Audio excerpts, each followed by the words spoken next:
Hello, everybody. Welcome to A Patriot's History of the United States.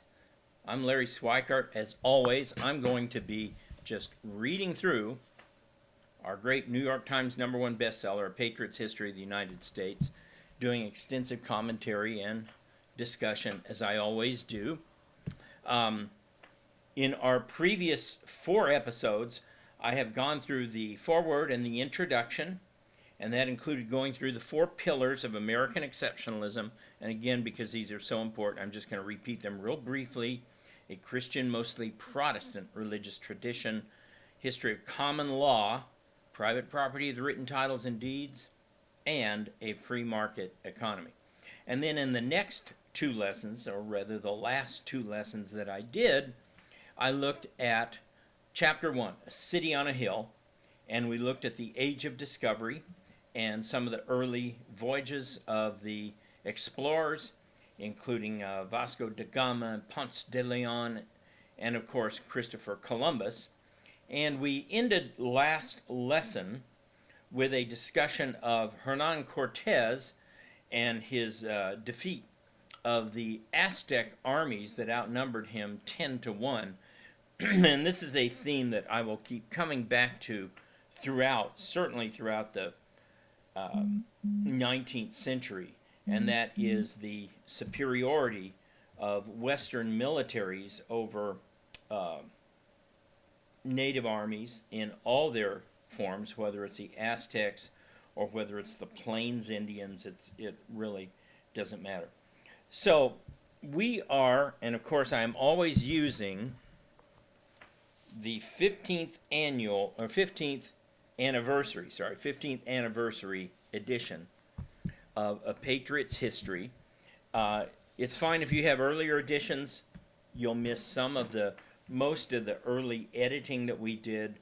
Wasn't really big. We installed new scholarship, had a few extended discussions, but you won't be too much out of the loop if you're using an earlier edition.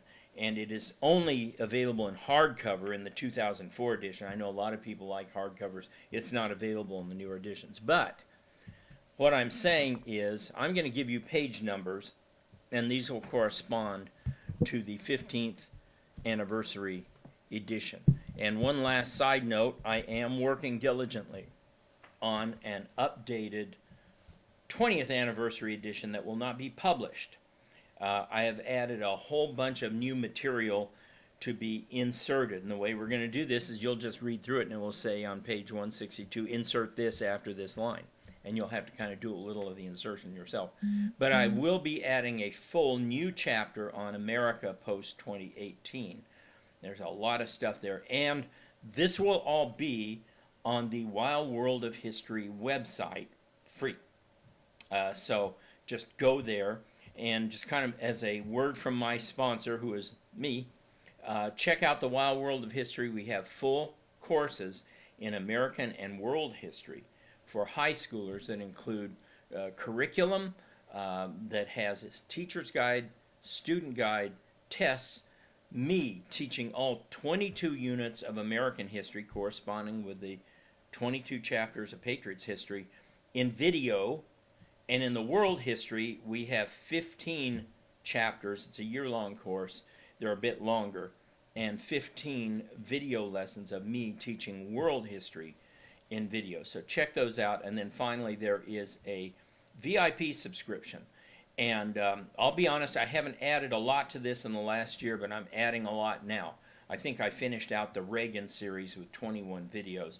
But I'm starting a whole new couple of series in video that will be going on the VIP subscription. So all you subscribers are going to start getting new content here really, really soon. I have to finish one more homeschool, and then I've got some convention, and then I've got some time to do this. All right, anyway, let's get started. So on page 8 of A Patriot's History of the United States, Mike and I decided we needed to have a long, extended discussion in a sidebar that's smaller print and contained as a kind of separate topic on this subject. And the subject is, did Columbus kill most of the Indians?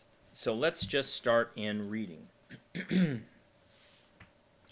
The 500-year anniversary of Columbus's discovery was marked by unusual and strident controversy.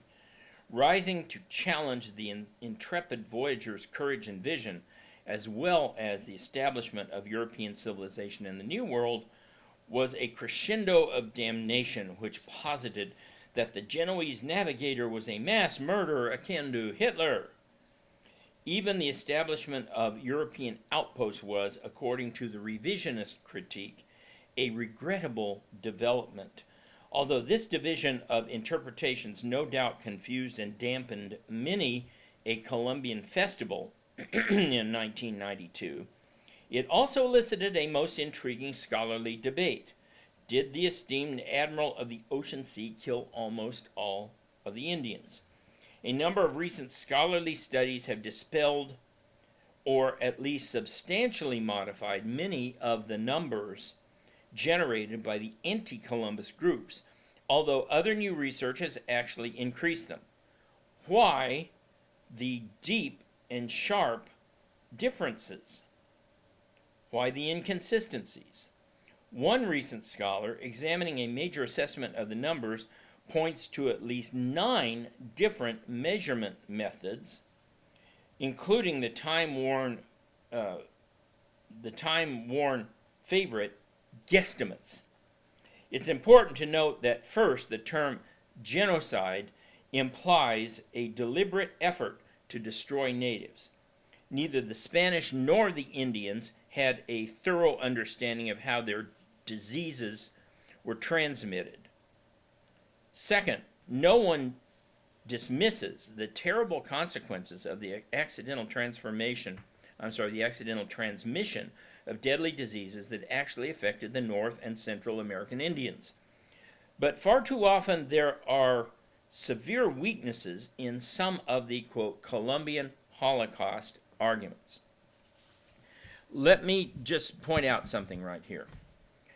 If at any time we use phrases like X million years old, Mike and I are not taking a stand on creationism or evolution or anything like that.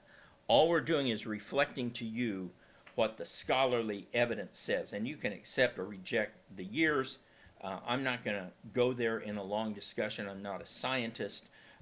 We could have a faith discussion about that if you want, but that's not the purpose of this show. So just realize if I happen to say something like that, I'm not endorsing it. I'm just telling you this is what is seen in the scholarly literature. Point number 1.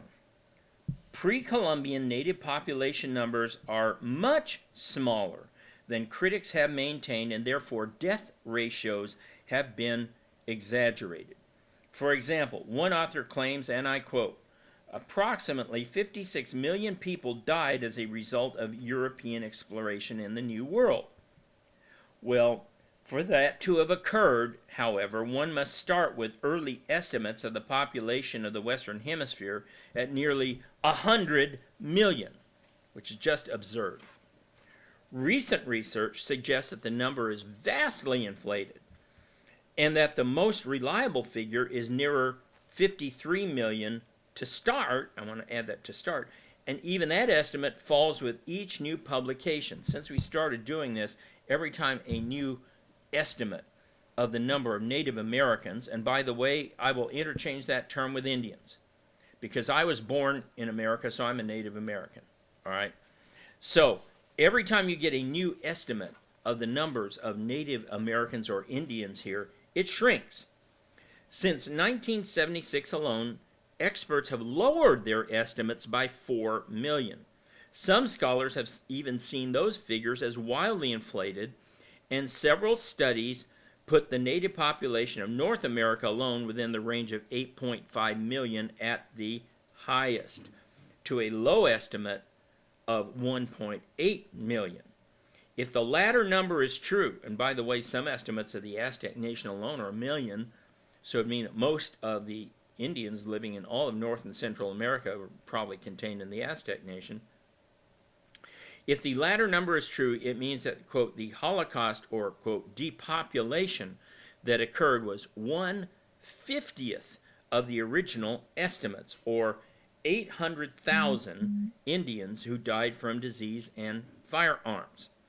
Although that number is a universe away from the estimates of 50 to 60 million deaths that some researchers have trumpeted, it still represents a destruction of half the native population. Even then, the guesstimates involve such things as accounting for the effects of epidemics, which other researchers using the same data, and I'm going to give you a list of all the endnotes and sources here at the end, other researchers using the same data dispute ever occurred, or expanding the sample area to all of North and Central America.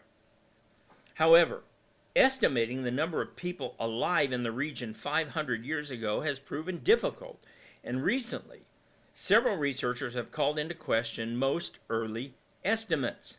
For example, one method many scholars have used to arrive at population numbers, extrapolating from early explorers' estimates of populations they could count, has been challenged by archaeological studies of the Amazon basin, where dense settlements were once thought to exist. Work in the area by Betty Meggers concludes that the early explorers' estimates were exaggerated and that no evidence of large populations in that region exists.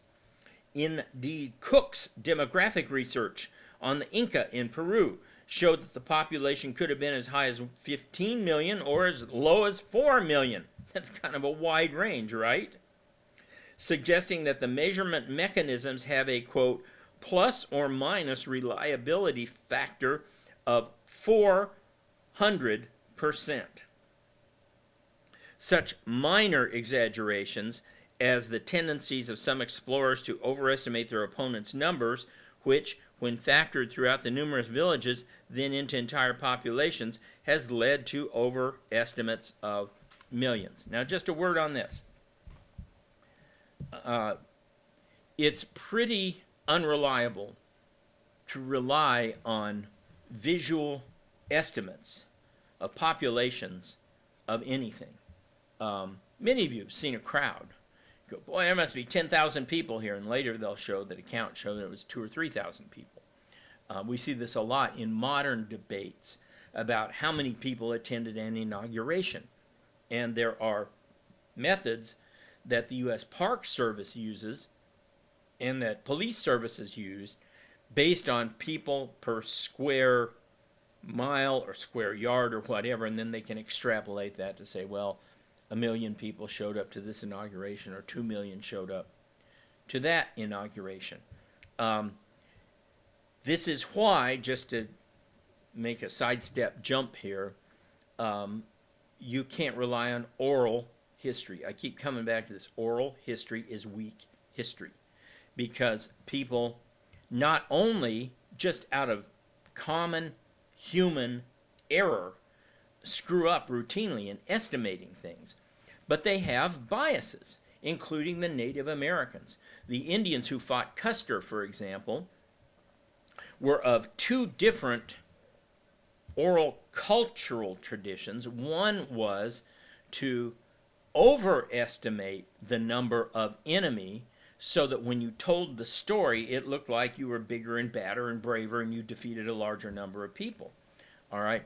Another tradition was to underestimate the enemy so as to say they're weak and pathetic and they didn't stand a chance against us.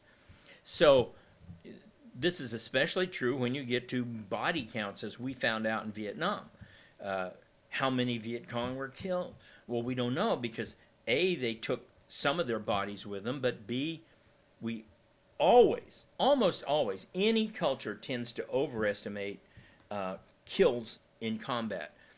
We would see this time and again in World War II with our pilots who were honest guys, but they would drop a bomb on a ship and see huge fire and explosions coming out, and they would claim that they sank the ship, and then it would appear again 2 months later. And of course, the Japanese were every bit as bad, if not worse. They would report they sank Halsey's entire fleet, and they hadn't sunk anything. So I'm just saying that relying on explorers' oral tradition of seeing numbers and estimating them is a problem.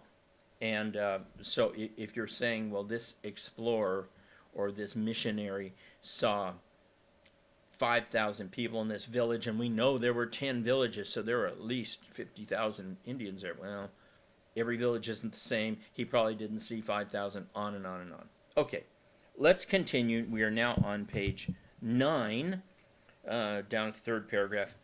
Henry Dobbins, who was responsible for the, quote, high number theory, simply assumed that European diseases killed 95% of the existing population, and therefore extrapolated from a number of less than 500,000.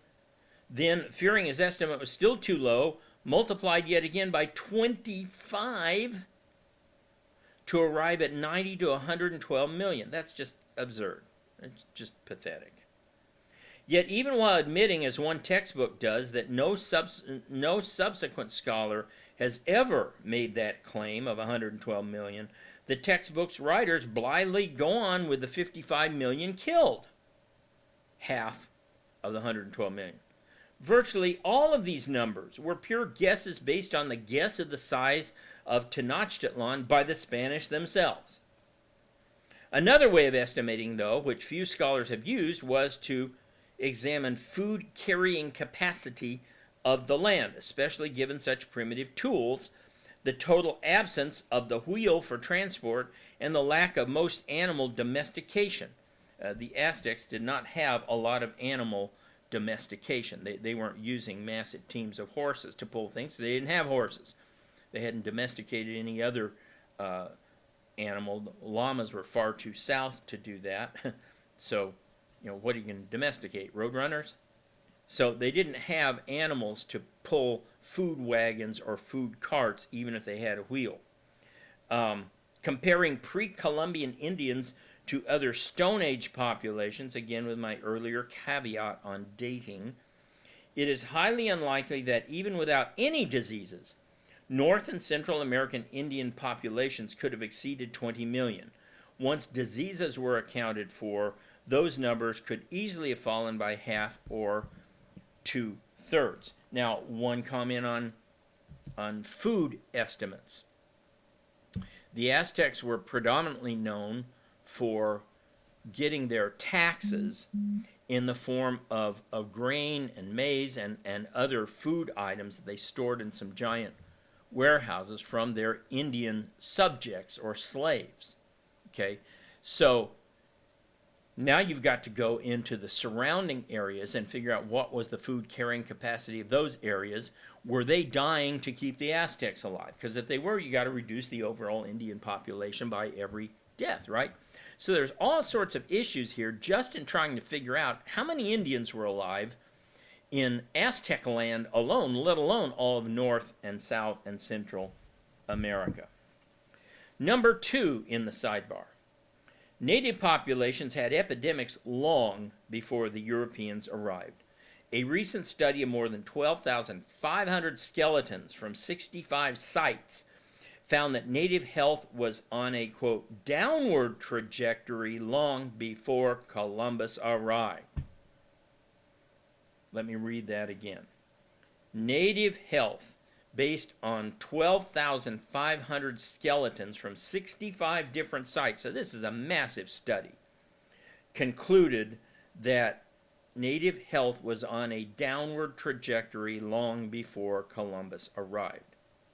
Some suggest that Indians may have had a non-venereal form of syphilis, and almost all agree that a variety of infections were widespread.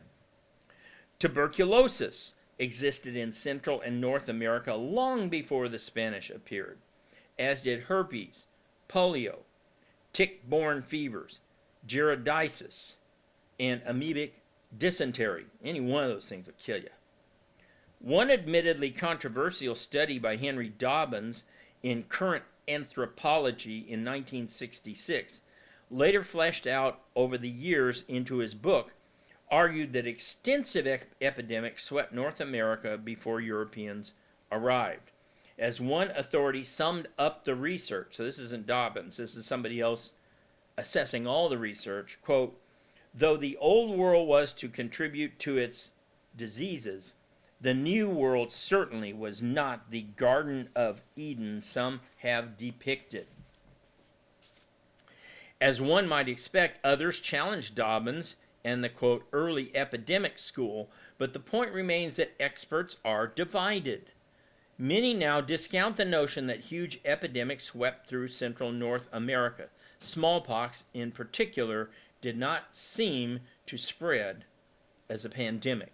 And later I'm going to get into this story that the Europeans in the New England deliberately spread smallpox. That's not supported. Smallpox did spread, but there's no evidence except for one comment by one guy that this was done deliberately, and we have good reason to doubt his claim. Remember the bias thing. Remember our sources. Let me take just a minute on sources here. All sources are biased. Patriot's History of the United States is biased. Howard Zinn is biased. Any of the studies we reference are biased. You cannot get away from bias. There was a school of thought in the late 1800s called the German School. And it reached American shores by the late 1800s, and it was known as value-free. The idea was that, according to these German historians, we need to separate fact from value. We should only tell the factual story. Well, Hans, that's good. I have no problem with that, but which facts? Everybody has their own facts. I'm not saying they're wrong or untrue fact. A fact is a fact, okay? But what you include in any story is a value judgment. Now, nothing proves this better than Patriot's History of the United States. This is a 1,000-page book. When we turned it in, as I said in the introduction, it was a 2,000-page book. And guess what? We left out a ton of facts. Why? Because you can't tell every story all the time. That's exactly what history is a distillation of that which is significant. All right, so let me continue down this road for just a moment. What constitutes significance? That's a great question. And my answer is always those things that affect the most people over the longest period of time. And you know where that leads us. To political history, most importantly, and then secondly, to top-down history, the history of leaders. Because like it or not, the leaders, people such as Alexander, Caesar, Lenin, Churchill, Gandhi, affect the most people over the most time. I will often say that Andrew Carnegie was vastly more important, not in terms of being a human being, but in terms of historical significance. Andrew Carnegie was vastly more important than any of his workers, and probably most of them put together. Why? Because he, and only he, created the modern steel industry. If any of them could have done it, they would have done it, but they didn't do it. Most of them couldn't. They lacked his vision, they lacked his drive, they lacked the very particular and very special characteristics that Andrew Carnegie had that nobody else had. John D. Rockefeller was more important than all of the Standard Oil employees put together. Because had they all gone away, he would have restarted that company and it would have come back again. Because he knew how to do it. See? So, this isn't a knock on people per se, and I'm not saying the life of Andrew Carnegie was more important than the life of some steelworker who might have died working in the mill. I am saying that for the purposes of creating the industry and for the purposes of assessing historical significance, you look at the people who affected the most change over time, and they are always the leaders. Always the leaders. Okay? So I'm not a believer in social history. It can make important contributions. I think there are times, and we're going to see it here in reading through the book, that we will reference social history. or anthropological history or archaeological history. But ultimately, you keep coming back to significance. What significance? Why is this important? Okay, and the dead white men for the longest time were the most important people in the world. Why? Because they affected the most change over the most people for the longest period of time. All right, so let's continue now. We are at point 3 on page 10. There's little evidence available for estimating the numbers of people lost in warfare prior to the Europeans because in general, natives did not keep written records. It goes back to the problem of oral history. You don't even remember how many enemy you killed. Oh, we killed millions or thousands or whatever it was, right? But it's just some nonsense guess. You don't have any written records. Later, when whites could document oral histories during the Indian Wars on the western frontier, they found that different tribes exaggerated their accounts of battles in totally different ways, depending on tribal customs. I mentioned this earlier. Some who preferred to emphasize bravery over brains inflated enemy casualty numbers. Others, viewing large body counts as a sign of weakness, de-emphasized their losses. Let me just put a point here. You know Sun Tzu, the famous Chinese war theoretician. What did he say was the very best kind of victory? The one you attain without ever fighting. The one you attain kind of defeating your enemy without ever firing a shot, right? So, but some early Indian tribes said, well, that's not right because you haven't killed anybody, okay? So just keep that in mind. What is certain is that vast numbers of natives were killed by other natives and that only technological backwardness that they were using, bows, clubs, hatchets, the absence of guns, for example, prevented the numbers of natives killed by other natives from growing even higher. 4. Large areas of Mexico and the Southwest were depopulated more than 100 years before the arrival of Columbus. According to one recent source, quote, the majority of Southwesternists believe that many areas of the greater Southwest were abandoned or largely depopulated more than a century before Columbus's fateful discovery as a result of climate shifts, warfare, resource mismanagement, and other causes. Oh, resource mismanagement. Oh, I thought the Indians were the perfect environmentalists. We'll get into that later. Indeed, a new generation of scholars puts more credence in the early Spanish explorers' observation that widespread ruins and decaying, quote, great houses that they contended had been abandoned for years. And the final point here. European scholars have long appreciated the dynamic of small state diplomacy, such as was involved with the Italian or German small states in the 19th century. What has been missing from the discussions about native populations has been a recognition that in many ways the tribes resembled the small states in Europe. They concern themselves more with traditional enemies, other tribes, than with new ones, the whites. This is, by the way, one of the more outstanding features of a book by a guy named White called The Middle Ground. It's not about Mexico, it's about the British and the French and the Indians in New England. But his point, and he's a liberal, but his point is pretty good, that these Indian tribes saw each other as the main concern, the main strategic enemy. And the whites were these interlopers, and they vastly, we got to admit this, they vastly underestimated both the numbers of whites and their firepower and their organizational skills. And of course they would pay for that. But I often ask students, ever hear of the last of the Mohicans? Oh yeah, I've heard of that. You know who killed the Mohicans? The Huron. The Huron Indians killed off the Mohawks and Mohicans, not the whites. To conclude this sidebar, and then I'm going to go into the sources for you.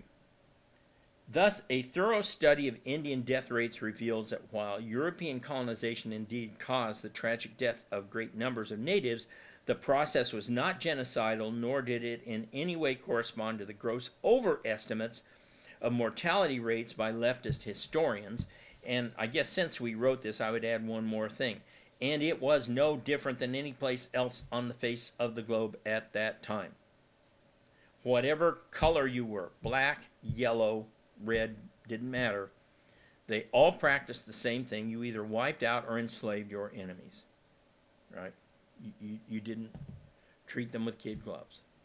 You wiped them out or enslaved. And if you don't believe that, read A History of Muslim Conquest. All right. Sources. The best single review of all the literature on Indian population numbers is John Daniels' quote, "The Indian Population of North America in 1492" in the William and Mary Quarterly, April 1999. Now, I want to cite that because, relatively speaking, that's a pretty new source. That's just 24 years ago.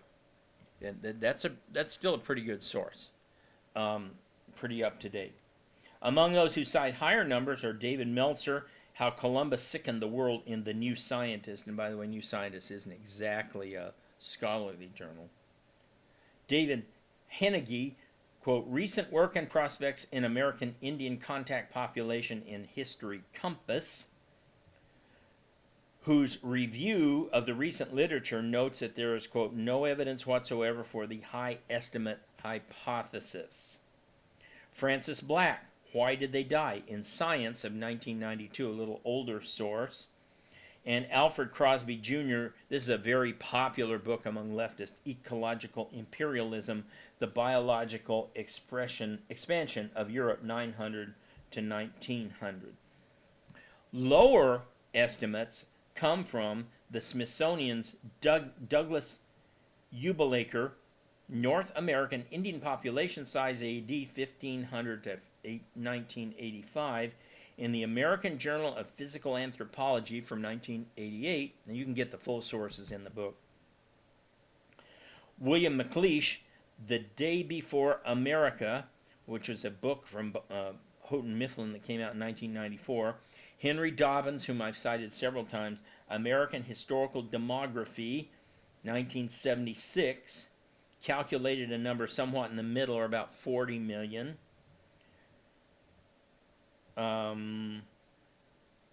William R. Swaggerty, Their Number Become Thinned Native American Population Dynamics in Eastern North America. So this is not going to take account of the Aztecs. And that's a 1983 book, so a little bit older. Noble Cook's study of Incaic Peru reveals weaknesses in the data remain. His book is Demographic Collapse, Indian Peru, 1520-1660, and that's Cambridge, 1981. Again, a little older source. Betty Megger's article, Prehistoric Population Density in the Amazon Basin, in Verano Ubelaker book, Disease and Demography in the Americas. This is a Smithsonian Press book from 1992. Offers a lower bound 3 million estimate for Amazonia, far lower than the higher bound 10 million estimates. An excellent historiography of the debate appears in Daniel Reff book, Disease, Depopulation, and Culture Change in Northwestern New Spain, 1518 to 1764. That's a 1991 book. He argues for a reconsideration of disease as the primary source of depopulation instead of European cruelty or slavery, but does not support the inflated numbers. A recent synthesis of several studies can be found in Michael Haynes and Richard Steckel, A Population History of North America. That's a 2000